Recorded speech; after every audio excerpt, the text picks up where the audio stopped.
Hello, I am Jake Bruning, and I am a student at Florida Gulf Coast University with a major in marine science.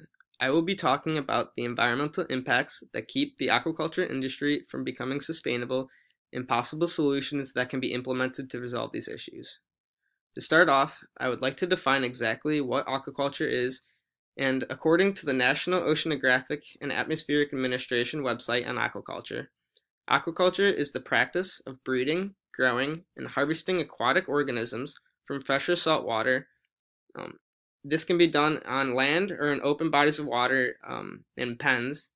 And around the world, there are many different kinds of aquaculture and many different practices, but most have some negative impact on the environment around it, which keeps them from being sustainable in the long run.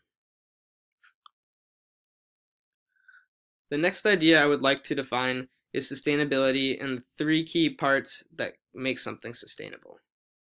On the Environmental Protection Agency's website for sustainability, for something to become sustainable, it must have positive social and economic impacts and not exceed the environmental resource capacity.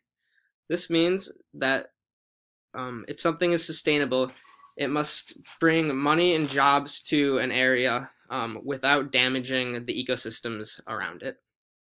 Out of these three key points, the environmental impact is more important to sustainability than the social and economic impacts.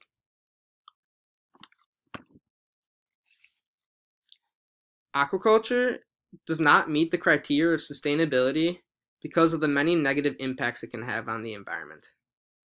Although it does have many social and economic advantages, the environmental impacts still outweigh those. This picture right here shows many of the impacts aquaculture can have on the environment, like nutrient buildups on the bottom, which, according to Naylor L. Rosemond in Effects of Aquaculture on World Fish Supplies from the Issues in Ecology Journal, dead zones can cause, or these buildups can cause dead zones and toxify the water, killing everything around it. Another major problem is the depletion of wild fish populations for the use of fish feed. In the same article by Rosemond, he says that this can lead to a rapid decrease in bait fish and predatory fish populations, which has a negative impact overall on the aquaculture industry.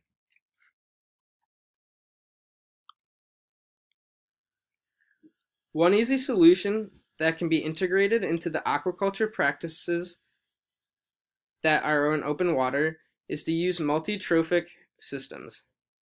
This means growing an organism that requires feed along with an organism that is a filter feeder. According to James Diana in Aquaculture Production and Biodiversity Conservation, this will diminish the waste and nutrient buildup that occurs in aquaculture systems today.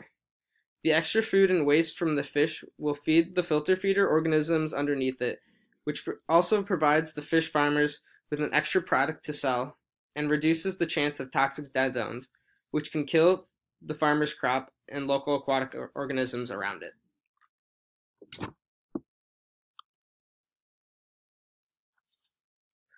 A second solution that can reduce the pressure on wild fish stocks for fish feed is to promote the use of herbaceous or filter feeding organisms in aquaculture.